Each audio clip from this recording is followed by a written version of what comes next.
ओम शांति। 16 तारीख की बाबा की मुरली। मीठे बच्चे, कोई भी देहदारी को याद करने से मुक्ति, जीवन मुक्ति नहीं मिल सकती। बाप ही तुम्हें यह डायरेक्ट वर्षा देते हैं। मुक्ति, जीवन मुक्ति का वर्षा बाप डायरेक्ट देते हैं। प्रश्न, बाप का बनने के बाद भी माया किन बच्चों को अपने ओर घसीट लेती है? उत्तर, जिनका बुद्धि योग पुराने संबंधियों में भटकता है, पूरा ज्ञान नहीं है या कोई पुरानी आदत है, ऐसे बच्चों को माया अपने ओर घसीट लेती है। बाहर का संग भी बहुत खराब है जो ख़त्म कर देता है। संग का असर बहुत जल्दी लगता है। इसलिए बाबा कहते, बच्चे एक बाप के साथ बुद्धि योग रखो, बाप को ही फॉलो करो, कोई भी देहदारी में प्यार नहीं रखो। गीत, तुम्हें पाके हमने जहाँ पा लिया। ओम शांति। मीठे मीठे बच्चे जानते हैं कि अभी बेहद के बाप से हमें वर्षा मिल रहा है।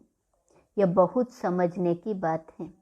कहावत है, परमपिता परमात्मा सभी धर्म स्थापकों को भेज देते हैं अपना अपना धर्म स्थापन करने के लिए, तो वह आकर धर्म स्थापन करते हैं। ऐसे नहीं कि वह कोई को वर्षा देते हैं, नहीं, वर्षे की बात ही नहीं निकलती। वर्षा देने वाला एक बाप है। क्राइस्ट की आत्मा कोई सभी का बाप थोड़े ही हैं जो वर्षा देंगी। वह तो क्रिश्चियन का भी बाप नहीं जो वर्षा देवे। भला वह कौन सा वर्षा देंगे? प्रश्न उठता है। और वर्षा किसको देंगे? वह तो धर्म स्थापन करने आते हैं। उनके पीछे दूसरे क्रिश्चियन धर्म की आत्माएं आती जाती हैं। वर्षे की बात ही नहीं, बाप से वर्षा लेना होता है। समझो, इब्राहिम, बुद्ध, क्राइस्ट आदि आए, उन्होंने क्या किया?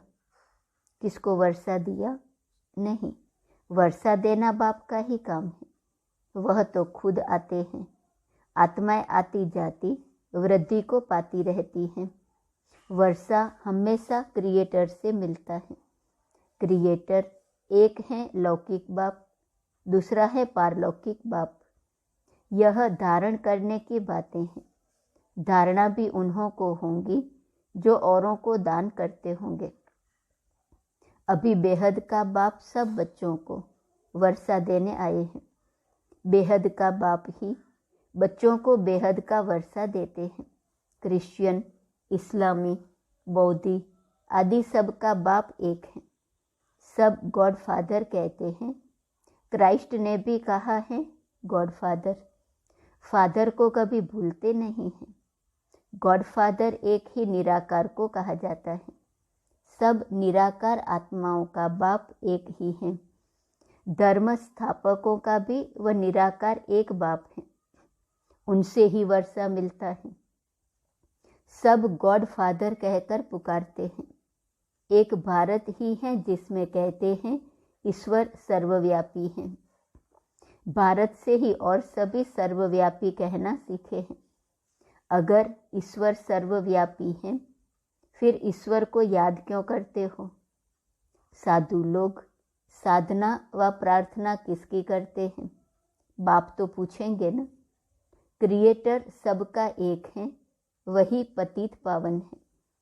सतयुग में सभी पावन ही होते हैं, फिर पतित कैसे बनते हैं? लिखा हुआ है देवताएं ही वाम मार्ग में जाते हैं। अब फिर पावन दुनिया बन रही है। द्वापर आदि से पतित दुनिया शुरू होती है। ईश्वरीय राज्य और आसुरी राज्य आधा आधा है। भारत की ही बात है। रावण को भारत में ही जलाते हैं। तो बाबा ने समझाया है, और धर्म स्थापक किसको भी वर्षा नहीं देते हैं, बाकी धर्म स्थापन करते हैं, इसलिए उनको याद करते हैं। बाकी क्राइस्ट को, ब्रह्मा को, विष्णु को व शंकर को याद करने अथवा उनकी प्रार्थना करने से वह कुछ भी नहीं दे सकते। देने वाला बाप ही है। उनको सन्मुख आना पड़ता है। श्री कृष्ण में परमात्मा आते हैं ऐसा कोई भी मानते नहीं है। बाप कहते हैं मैं तुम आत्माओं को वर्षा देने एक ही टाइम पर आता हूँ। वर्षा बाप बच्चों को देते हैं। बाबा को ही कहा जाता है एक शरीर का बाबा, दूसरा आत्माओं का बाबा। दो को बाबा कहा जाता है और कोई बाबा हो नहीं सकता। तुमको इस बाबा अर्थात प्रजापिता ब्रह्मा से वर्षा मिल नहीं सकता। वर्षा एक शिव बाबा से मिलता है। ब्रह्मा भी उनसे लेते हैं। वह सर्व के सद्गति दाता है, सर्व के मुक्ति जीवन मुक्ति दाता है। इसलिए पहले पहले कोई को भी बाप का परिचय देना पड़े। बल कोई बुजुर्ग को भी बाबा व पिताजी कह देते हैं, परंतु बाप है नहीं। बाप एक लौकिक, दूसरा पारलौकिक ही होता है। यह ब्रह्मा भी जिस्मानी बाप है। तुम बच्चों को एडॉप्ट करते हैं। बल तुम ब्रह्मा को बाबा कहते हो, परंतु वर्षा तो उनसे मिलता है ना। कौन सा वर्षा? सदगति का। दुर्गति व जीवन बंध से तो सब छूटते हैं। इस समय भारत खास, सारी दुनिया आम रावण के बंधन में है। आत्माएं जो पहले पहले आती हैं तो पहले जीवन मुक्त, फिर जीवन बंद बनती हैं। पहले सुख, फिर दुख भोगना है। यह बुद्धि में बिठाना चाहिए। कोई भी देहधारी को याद करने से मुक्ति जीवन मुक्ति मिल नहीं सकती। मैसेंजर लोग भी किसको वर्षा देते नहीं हैं। मुक्ति जीवन मुक्ति का वर्षा बाप ही आकर देते हैं, परंतु किनको डायरेक्ट, किनको इनडायरेक्ट। तुम बच्चों के सन्मुख ही बाप होता है। दिन प्रतिदिन तुम देखेंगे। बाबा मधुबन से बाहर कहाँ जाएंगे नहीं। इस पुरानी दुनिया में रखा ही क्या है। शिव बाबा कहते हैं हमको स्वर्ग में जाने अथवा स्वर्ग को देखने की भी खुशी नहीं है, तो बाकी इस दुनिया में कहाँ जाएंगे। मेरा पार्ट ही ऐसा है, पतित दुनिया में आता हूँ। 7 वंडर ऑफ वर्ल्ड कहते हैं, परंतु उनमें कोई स्वर्ग बताते नहीं। स्वर्ग तो पीछे आता है।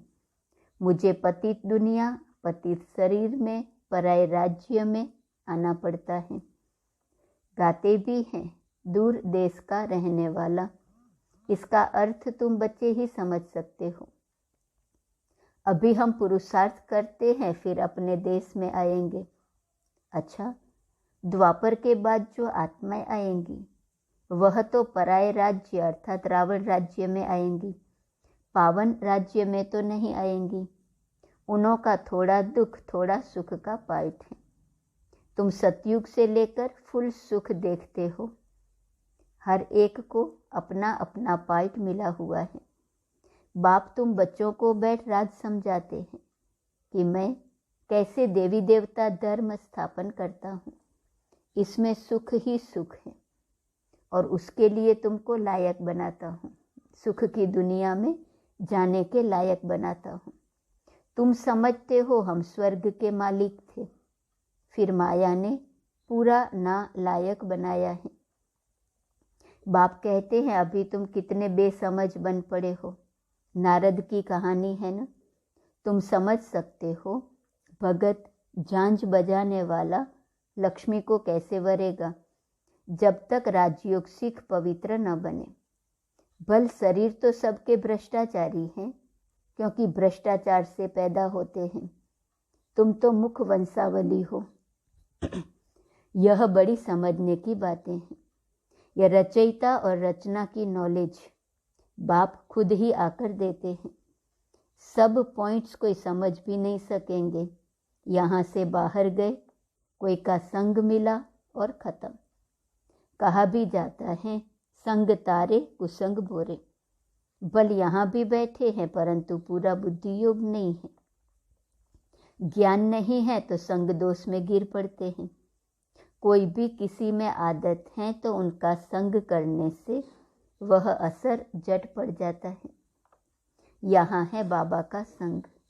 फिर जो बाप को फॉलो कर औरों का भी उद्धार करते हैं वही ऊंच पद पाते हैं। कई नए नए बच्चे कहते हैं बाबा हम नौकरी आदि छोड़ इस सर्विस में लग जाएं। बाबा कहते हैं आगे चल, माया नाक से ऐसे पकड़ेंगी जो बात मत पूछो। अनुभव कहता है ऐसे बहुतों ने छोड़ा फिर चले गए। ईश्वरीय जन्म तो लिया फिर माया ने घसीट लिया। बड़े अच्छे अच्छे बच्चों को माया एक गूसा लगाए बेहोश कर देती है, जिनका बुद्धि योग बाहर भटकता रहता है पुराने संबंधियों आदि में। इसलिए बाबा कहते हैं देहधारियों से बुद्धि योग जास्ती मत रखो। इस बाबा से भी बल तुम्हारा कितना भी प्यार है तो भी इनसे बुद्धि योग मत लगाओ। बाप को याद नहीं करेंगे तो विकर्म विनाश नहीं होंगे। कोई भी शरीरधारी में प्यार मत रखो। सत्संगों में सब शरीरधारी ही सुनाते हैं, कोई महात्मा का नाम लेते हैं। ऐसे थोड़े ही कहते हैं कि परमपिता परमात्मा शिव हमको पढ़ाते हैं। बाप बैठ बच्चों को समझाते हैं इस रचना का चैतन्य बीज मैं हूँ। मुझे सारे झाड़ की नॉलेज है। वह तो जड़ बीज होता है, चैतन्य होता तो सुनाता। मुझ बीज में जरूर झाड़ के आदि मध्य अंत की नॉलेज होंगी। यह है बेहद की बात। इस समय तमो प्रधान राज्य है तो उसका भबका जरूर होगा। कितने बड़े बड़े नाम रखाते हैं, ज्ञानेश्वर, गंगेश्वरानंद, लेकिन आनंद तो कोई को मिल नहीं सकता। सन्यासी खुद कहते हैं सुख कागविष्टा समान है, लेकिन स्वर्ग का नाम भूलते नहीं हैं। कहते हैं फलाना स्वर्ग पधारा, फिर पितरों को बुलाते हैं। आत्मा कोई में प्रवेश कर बोलती है, परंतु आत्मा कैसे आती है कोई नहीं जानते। शरीर दूसरे का है, खाएंगी भी उनकी आत्मा, उनके पेट में पड़ेगा। हाँ, बाकी वासना वह लेती है। शिव बाबा तो है ही अभोक्ता, कुछ खाते नहीं। मम्मा की आत्मा आती है तो खाती है, पितर भी आते हैं तो खाते हैं। यह बातें समझने की हैं। तो सिवाय एक के किसको भी बाबा नहीं कहा जाता। इनसे क्या वर्षा मिल सकता? कुछ नहीं मिल सकेगा। क्राइस्ट ने वर्षा दिया है क्या? उन्होंने तो लड़ाई कर राजा स्थापन की है। क्रिश्चियन लोगों ने लड़ाई की। जब धन की वृद्धि हो, धन इकट्ठा हो, तब राजाई चल सके। ऐसे थोड़े ही है कि क्रिश्चियन ने राजाई दी। राजाई अपने पुरुषार्थ से ड्रामा प्लान अनुसार मिलती है, ऐसे कहेंगे। बाकी मनुष्य किसको कुछ दे नहीं सकते। अगर देते हैं तो अल्पकाल का सुख। अभी तो तमो प्रधान है, माया का बहुत जोर है। अब माया से युद्ध करना है। माया जीते जगत जीत। मनुष्य शांति में रहने के लिए कितना माथा मारते हैं। मन ऐसे थोड़े ही शांत हो सकता है। यह तो कुछ सीखते हैं तो हिप्नोटाइज आदि कर अनकॉन्शियस कर देते हैं। मेहनत लगती है, किसकी तो ब्रेन ही खराब हो जाती है। बाप कहते हैं अगर कोई कर्म बंधन में अथवा मित्र संबंधी आदि में बुद्धि जाती रहेंगी तो विकर्म विनाश नहीं होंगे। देहदारी से बुद्धि को हटाना है। सबको भूल जाओ। आप मुए, मर गई दुनिया। दुनिया को याद करते हो तो तुमको दंड पड़ता है। तुम कहते हो कि बाबा हम मर चुके हैं, हम आपके हैं, तो फिर मित्र संबंधी आदि तरफ बुद्धि क्यों जाती है? गोया तुम मरे नहीं हो, बाप के बने नहीं हो। बहुत हैं जिनको रात दिन कर्म बंधन का ही चिंतन रहता है। याद में बैठते भी वही संकल्प आते रहते हैं।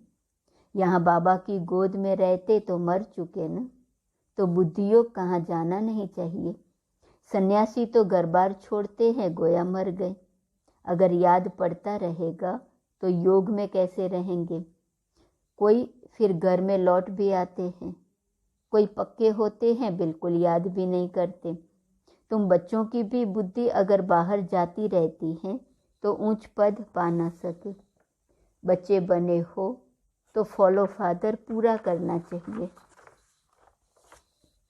कुछ भी मोह नहीं जाना चाहिए, परंतु तकदीर में नहीं है तो मरकर भी उस तरफ चले जाते हैं।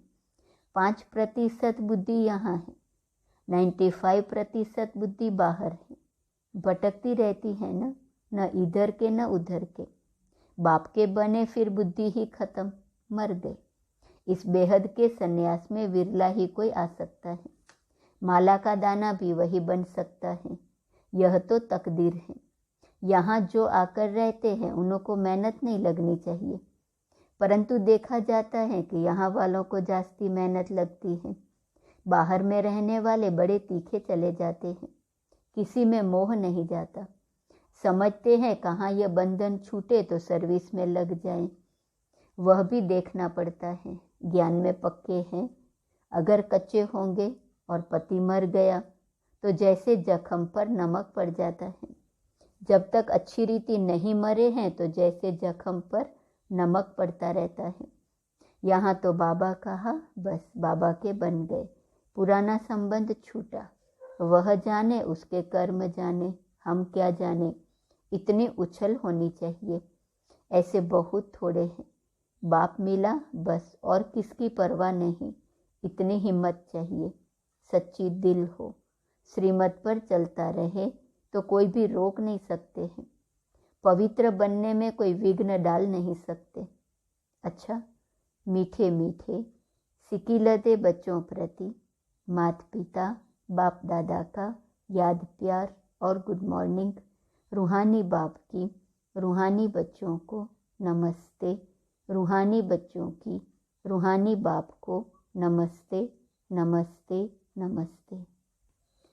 धारणा के लिए मुख्य सार। पहली पॉइंट, कर्म बंधनों के चिंतन में नहीं रहना है, बुद्धि को देहदारियों से हटाना है, बेहद का संन्यास करना है। दूसरी पॉइंट, बंधनों से छूटने के लिए पूरा पूरा नष्ट मोहा बनना है, सच्ची दिल रखनी है, ज्ञान में मजबूत और हिम्मतवान बनना है।